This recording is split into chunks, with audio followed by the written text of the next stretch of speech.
അസ്സലാമു അലൈക്കും വറഹ്മത്തുള്ളാഹി.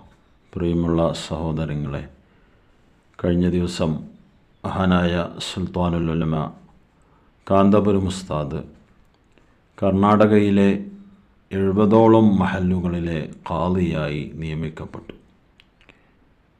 ഇതിൻ്റെ മുമ്പ് അവിടങ്ങളിലെല്ലാം ഖാദി സ്ഥാനം വഹിച്ചിരുന്നത് ബഹുമാനപ്പെട്ട താജുൽ ഉലമ സയ്യിദ് അബ്ദുറഹ്മാൻ അൽ ബുഖാരി ഉള്ളാൾ തങ്ങളായിരുന്നു. ആ ഉള്ളാൾ തങ്ങളുടെ നിർദ്ദേശപ്രകാരം അവരുടെ വഫാത്തിന് ശേഷം മകൻ സയ്യിദ് ഖുറാ തങ്ങളെ നിയമിക്കപ്പെട്ടു. ഖുറാ തങ്ങളുടെ പെട്ടെന്നുള്ള വഫാത്ത് കാരണമായി പിന്നെ ഇനി ആരാണ് ഞങ്ങൾക്ക് നേതൃത്വം നൽകുക എന്ന് ചിന്തിച്ച് അവർ പിന്നെ എടുത്ത തീരുമാനമാണ് സുൽത്താനുൽ ഉലമ AP ഉസ്താദിനെ ഖാദിയാക്കുക എന്നത്.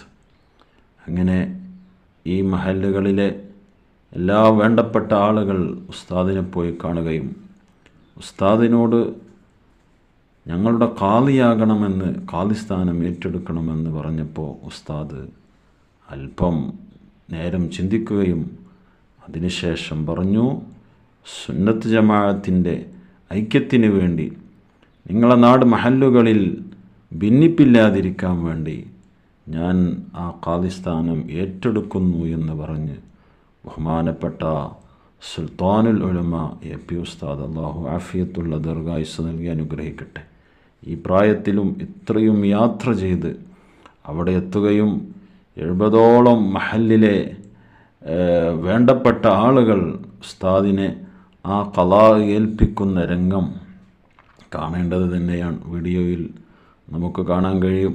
ഉസ്താദ് അത്രയും സമയം അവിടെ ഇരുന്ന് ഓരോ ആളുകളും ഞങ്ങളുടെ മഹല്ലിൻ്റെ ഖാദി സ്ഥാനം ഉസ്താദിനെ ഏൽപ്പിച്ചു എന്ന് പറയുമ്പോൾ ഉസ്താദ് ഞാൻ സ്വീകരിച്ചു എന്ന് 70ഓളം മഹല്ലുകളിലെ ആ ഖളാ ഏറ്റെടുക്കുന്ന രംഗം അത് കാണേണ്ടത് തന്നെയാണ്.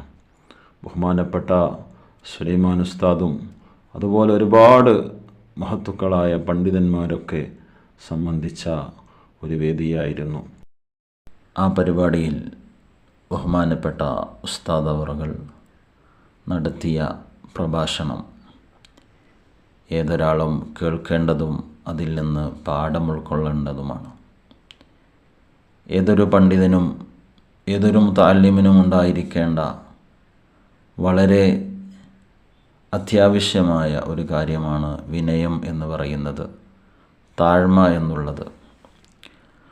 വിനയമുള്ളവരെയാണ് അല്ലാഹു സുബ്ഹാനഹു വ തആല ഉന്നതിയിൽ എത്തിക്കുകയുള്ളൂ എന്ന് ഹബീബ് സല്ലല്ലാഹു അലൈഹി വസല്ലം തന്നെ പഠിപ്പിച്ചിട്ടുണ്ട്. മഹാനായ ഉസ്താദ് അവറുകളുടെ ജീവിതം നമുക്കറിയാം. ഉയർച്ചയിൽ നിന്ന് ഉയർച്ചയിലേക്ക് എത്താനുള്ള പ്രധാന കാരണം ഒന്ന് വിനയമാണ്.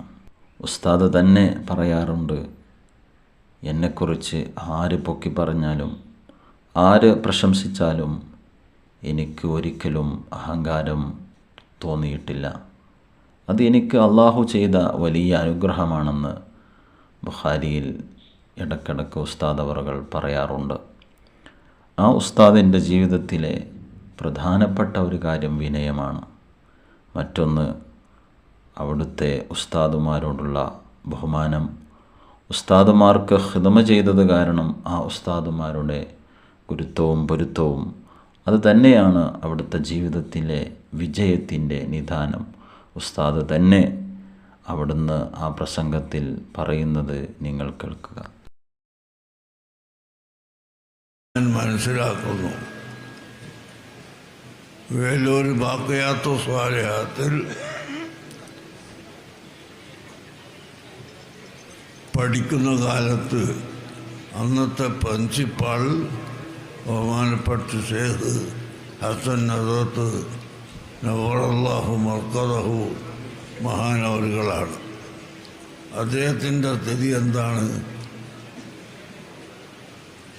ലാ യദൂമു അലൽ വുളൂഇ ഇല്ലൽ മുഅ്മിനുൽ കാമിലു, ശരിയായ മോമിനല്ലാതെ എപ്പോഴും ശുദ്ധിയിൽ നിൽക്കുകയില്ല എന്ന് നബി സല്ലല്ലാഹു അലൈഹി വസല്ലം തങ്ങൾ പറഞ്ഞ ഹദീസിൻ്റെ അടിസ്ഥാനത്തിൽ ശൈഖുൽ രാത്രി ഉറങ്ങുന്നതിൻ്റെ ഇടയിൽ എപ്പോഴെങ്കിലും ഉണർന്നു പോയാൽ ഉടനെ അവർ ഒതുവെടുക്കും. ഒതുവെടുത്തിട്ട് മാത്രമേ രണ്ടാമത് ഉറങ്ങുകയുള്ളൂ. അങ്ങനെ ചില ദിവസം 3-4 പ്രാവശ്യമൊക്കെ രാത്രി ഒതുവെടുക്കുകയും പിന്നീട് ഉറങ്ങുകയും പിന്നീട് ഉണരുകയും ഇങ്ങനെ ഉണ്ടായിട്ടുണ്ട്. ആ കാലത്ത് ബഹുമാനപ്പെട്ട ശൈഖ് വർഗകൾ രാത്രി എഴുന്നേൽക്കുമ്പോൾ അവിടെ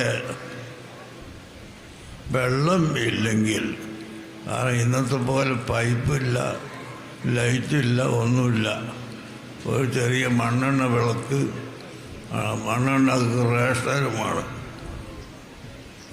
ഒരു റൂമിലേക്ക് ഒരു കുപ്പി മണ്ണെണ്ണ ഒരു മാസത്തേക്ക് കൊടുക്കും. അങ്ങനെ റേഷനുള്ള കാലമാണ്. അവിടെ ശൈഖ് അവരുടെ അടുത്ത 2-ാമത്തെ 3-ാമത്തെ റൂമിലാണ് ഞാൻ താമസിക്കാറുള്ളത്. എന്നാൽ രാത്രി എഴുന്നേൽക്കുമ്പോൾ ഒതുവെടുക്കാൻ വെള്ളമില്ലെങ്കിൽ അവർ വന്ന് എൻ്റെ റൂമിന് ഇങ്ങനെ ബെല്ലുകൊണ്ടൊന്ന് മേടിച്ച് ശബ്ദം ഉണ്ടാക്കുമ്പോൾ എനിക്കറിയാം ഈ ബെല്ലുകൊണ്ടും പൊട്ടത് അത് ശൈഖ് ഹസൻ ഹസ്രത്ത് അവർകളാണ്. അങ്ങനെ ഉടനെ ഞമ്മ തട്ടി എഴുതിയിട്ട് ഒതുവെടുക്കാൻ വെള്ളം കൊണ്ടുവന്ന് കൊടുക്കും. ഒതുവെടുത്ത് നിസ്കരിച്ച് അല്ലെങ്കിൽ നിസ്കരിക്കാതെ പിന്നീട് നിസ്കരിക്കാമെന്ന നിലക്ക് ഉറങ്ങും.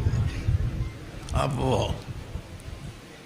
ആ ഒരു മഹബത്ത് ഉസ്താദുമായി ഉണ്ടായതുകൊണ്ട് ഞാൻ 1968 ഡിസംബർ 30 ബാക്കിയാത്ത് സ്വാലിഹാത്തിലൊന്ന് സനത് വാങ്ങി വന്നതിൻ്റെ ശേഷം എൻ്റെ അടുത്ത നാടായ മങ്ങാട് ജുമാഅത്ത് പള്ളിയിൽ ദർസ് നടത്താൻ തീരുമാനിച്ചപ്പോൾ അതിനൊരു ഉദ്ഘാടനം ചെയ്തു തരാൻ ശൈഖ് അവர்களോട് ഞാൻ ചെന്ന് പറഞ്ഞു.